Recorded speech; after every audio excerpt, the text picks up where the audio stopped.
Y hablando de famosas, Turco, estábamos hablando del caso de Florencia Peña, ¿no? Sí. Esta violación a la intimidad que hubo por difundir un video de ella en donde tenía relaciones, en donde estaba teniendo sexo con su pareja, ¿no? Sí. Tenemos a una especialista que en el tema, que es Miguel Sumer Elías, director de informáticalegal.com, al cual le vamos a preguntar acerca de qué consejos y qué debemos hacer ante estos casos, ¿no? ¿Qué tal, Miguel? El Turco Mansur y Carolina Chipola te saluda. ¿Cómo estás?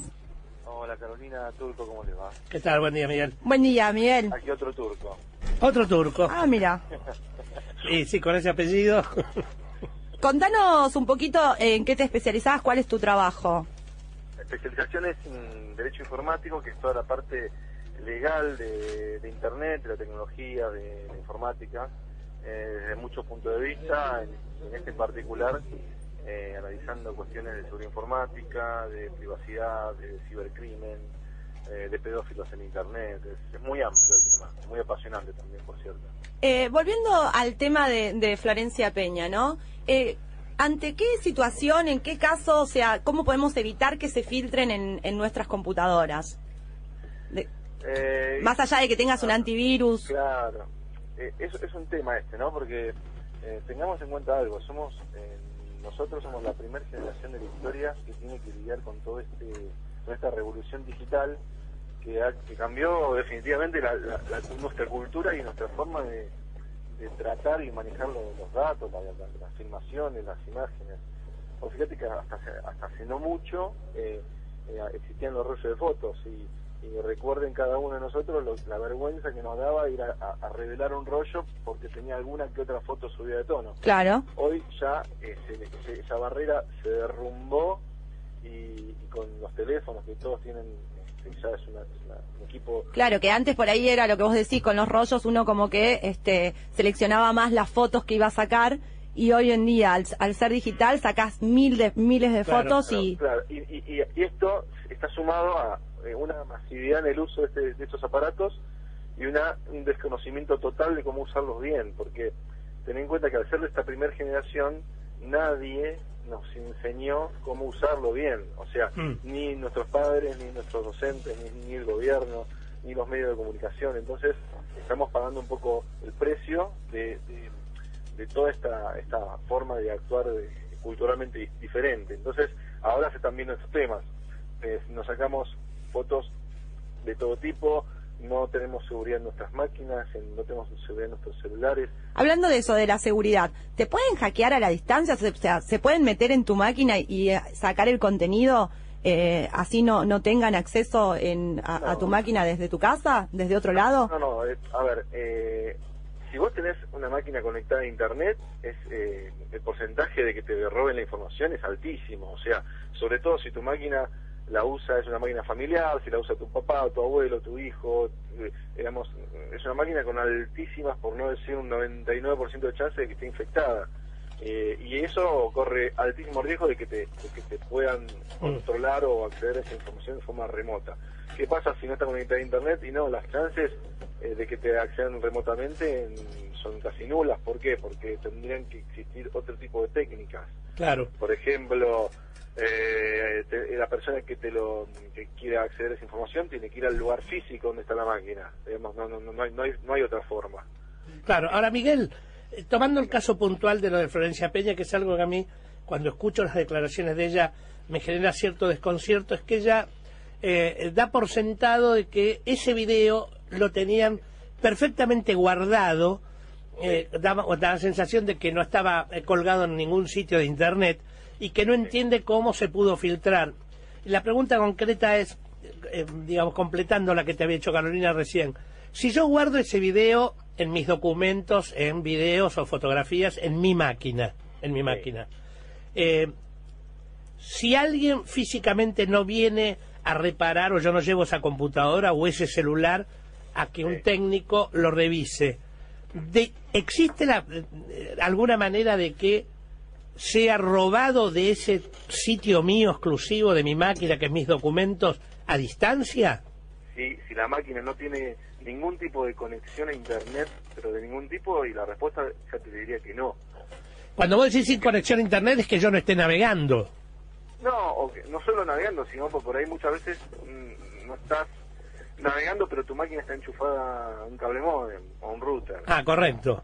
Entonces, si vos la tenés desconectada y la usás como, vamos a decirlo así, como procesador de texto. Sí, como una máquina de escribir.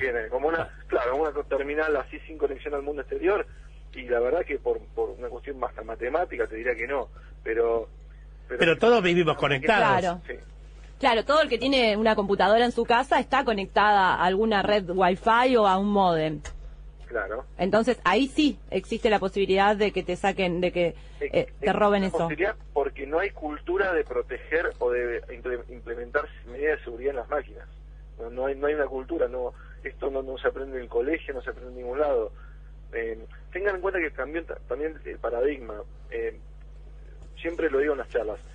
Ustedes, ¿hace cuánto que no escuchan la típica frase que se decía mucho hace un par de años, de que se borró la máquina, o la prendo y aparece la pantalla negra de Windows y no reconoce el disco rígido, sí, y se me borró todo? ¿Se acuerdan que hace cuánto que no escuchan eso? Sí, es verdad, antes era común. Hace mucho que no escuchamos. Y la pregunta es, ¿por qué no lo escuchamos más? ¿Porque estamos más seguros? Y la respuesta es no estamos más seguros. Cambiaron los paradigmas, hoy ya no es negocio borrar y atentar contra una máquina. Hoy el negocio consiste en infiltrarlas, en espiar, en robar documentación, en controlar de forma remota. Es otro el paradigma. Entonces, la gente sigue esperando el virus informático, sigue esperando que la máquina se borre. Entonces, como no se borra, cree que está segura.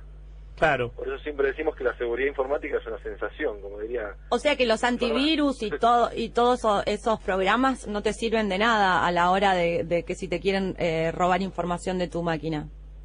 Los antivirus sí sirven muchísimo, sobre todo los que son comprados legítimamente, los que son actualizados automáticamente. Sí.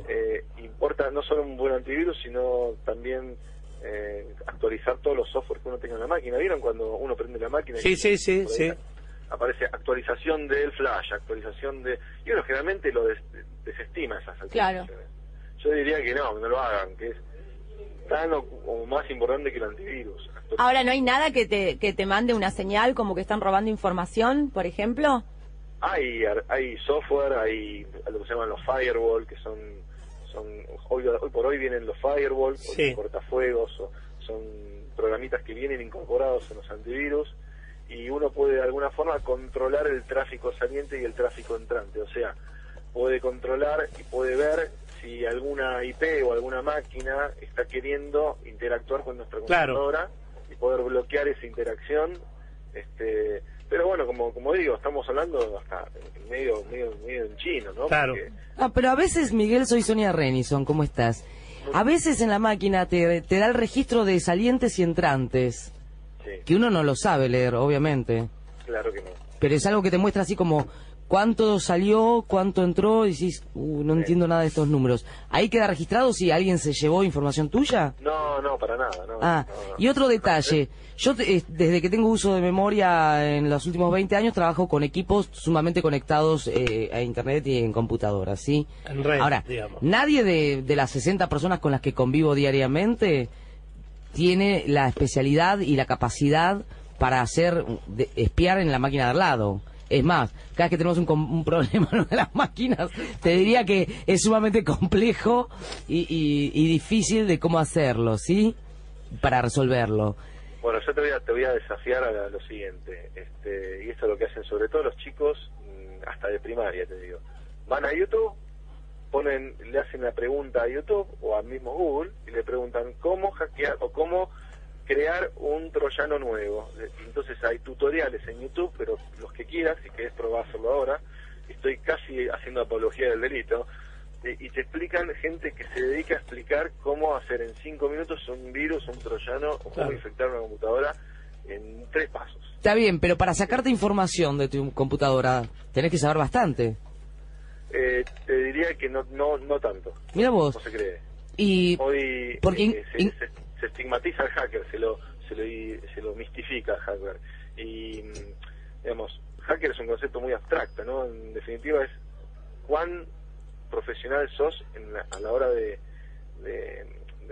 tratar con los datos. Hay gente que es realmente muy, pero muy profesional, que si te quiere hacer una infiltración, un daño informático, no lo vas a encontrar nunca. Ahora, pero suponete, en el caso concreto del video de Florencia Peña, por ejemplo, si alguien logró... Primero tiene que entrar a la computadora y después rastrearlo y encontrar justo eso, porque el que se mete en mi computadora se vuelve loco, porque con todas las carpetas que tengo y archivos, a veces yo busco un material para hacer una nota y estoy 3 horas hasta que doy con la carpeta exacta y eligiendo las fotos, abriendo una por una, se te cuelga, tarda en abrir, tenés que disponer de varias horas. No, seguro. La verdad que creo que ninguno de nosotros podría opinar el caso de Florencia Peña de cómo fue, porque todavía nadie sabe cómo fue. De hecho, escuchando a la abogada de ella todavía no tiene certeza cómo fue. Es un tema de hipótesis. A ver, cuanto más complejo es el tema, creo que más fácil es la respuesta. Claro. Y me estoy aventurando. O sea, si ella jura y perjura que esa computadora no tenía acceso a Internet, o que no... estaba totalmente protegida, que nadie tuvo acceso, y bueno, la respuesta tiende a ser muy simple. Alguien tuvo acceso físico a esa máquina. Claro.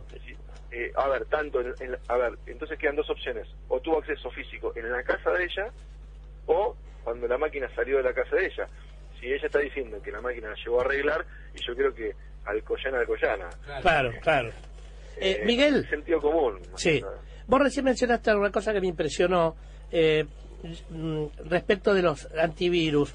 Yo tengo, por ejemplo, el S-Note 32, ¿sí? Que tiene un logotipo en el escritorio que es verde, que circula cuando cada vez que enciendo la máquina, gira y controla la máquina. Y yo me habitué que me molesta mucho cuando se pone anaranjado porque está tirándome una alerta de actualización que por ahí automáticamente, y yo lo cumplo rigurosamente, porque me pide, porque además no soporto visualmente esa alerta naranja que me está diciendo que hay un peligro en la máquina. Claro, sí, y por eso lo que decía antes, uno generalmente le molestan las alertas de actualización de pequeños programitas y dice qué molesto que es, y las cierra.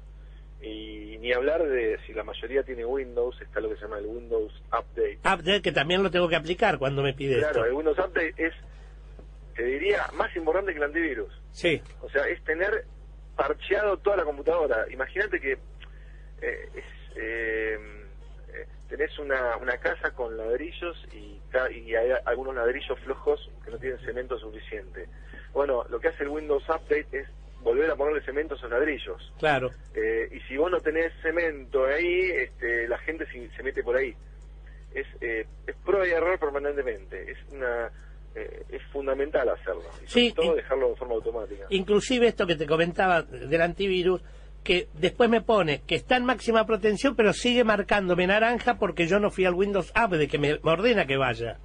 Claro. Y recién ahí desaparece cuando me dice, se va a actualizar 10 programas, por ejemplo. Bueno, pero ahora pensemos en esto. Yo creo que por ahí la mayoría somos padres, y ¿qué legado le dejamos a nuestros hijos? Porque a nosotros venimos recibiendo consejos enlatados, históricos, que vinieron transmitidos de generación tras generación, como cuidado de cruzar la calle, no le abra la puerta extraño, abrigate que hace frío. Pero sobre materia informática no recibimos ningún legado. Ahora, empecemos a reflexionar nuestra responsabilidad social actual, de qué legado le vamos a dejar a nuestros hijos sobre estos temas. Yo creo que no tenemos mucha opción y tenemos que ponernos a estudiar estas cosas. Claro. Porque son muy importantes. Está en juego la vida, la privacidad, la reputación propia de nuestra familia. Hoy los chicos, esto es un mensaje bastante alarmante, porque todos los que estamos conversando ahora, inclusive ustedes, han conseguido trabajo por un muy buen currículum, muy buenas referencias, pero hoy el currículum es Internet. Hoy yo siempre digo una frase que es: uno es lo que Google dice que uno es. Claro. Entonces, si los chicos de preadolescentes o adolescentes, y los no tan chicos también, se ponen a subir imágenes, comentarios, puntos de vista, videos, que son divertidos para el momento, tienen que saber que no se borra más lo que se sube a la web. Si se borró, alguien lo pudo haber copiado y lo pudo haber subido después. Entonces, queda para siempre. Y hoy, digamos, no voy a decir ninguna novedad. Todas las empresas, absolutamente todas, sobre todo las grandes, googlean a sus candidatos, los facebookean, los youtubean, y por ahí el criterio de selección pasa más por su presencia y su buena imagen en redes sociales que sus buenas notas en el currículum. Está cambiando absolutamente todo.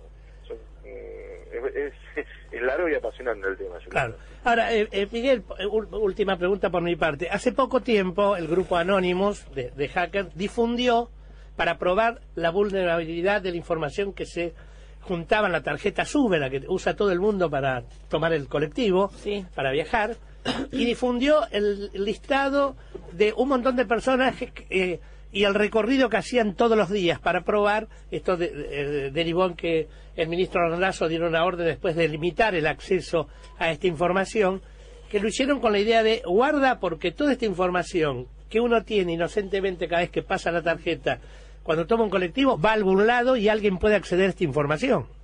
Sí, sí, es verdad, pero vayamos un poquito más. Sí. Transacciones con tarjeta de crédito, tarjeta de supermercado, la actividad en internet, o sea, nuestra vida está siendo registrada segundo a segundo. Claro. Y no solo en forma automatizada por sistemas, sino en forma voluntaria por nosotros, cuando nosotros voluntariamente subimos la información. Nuestra vida pasó a estar en forma digital. Claro, porque vos estás hablando de esto, por ejemplo, el caso de los bancos, ¿no? A mí me llaman, yo por ejemplo soy usuaria de un banco, y después esos mismos datos, o sea, hay bancos que me llaman con promociones y saben mi nombre y apellido, sí, tu número de documento, mi número de todo. documento, la tarjeta que uso para ofrecerme otra tarjeta. Sí. Eso no se puede, no hay algo que regule esa protección, porque Hay algo que regule, hay algo que se llama la Ley de Protección de Datos Personales, es la Ley 25.326, se sancionó en el año 2000. Es una ley que de alguna forma nos ayuda a proteger nuestra intimidad, nuestra privacidad y el manejo que de nuestros datos hacen terceras empresas o el Estado mismo. ¿Qué nos permite esa ley? Nos permite exigir a las personas que manejan nuestros datos a que nos digan qué datos tienen de nosotros e incluso a que los borren o los actualicen. Entonces, estos derechos la gente de verdad no lo sabe. sí, Y tampoco sabe que existe un organismo dependiente del Ministerio de Justicia, que es la Dirección Nacional de Protección de Datos Personales, que uno puede hacer denuncias, aplican multas, sanciones, hacen inspecciones a las empresas para ver cómo manejan los datos.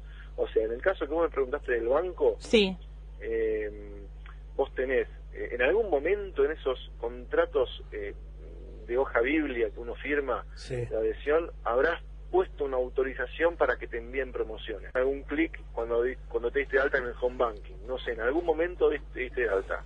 Sí. Sin saberlo, porque la gente no lee eso. claro. Entonces, vos no te tenés que resignar a que, ya me di de alta, ya está.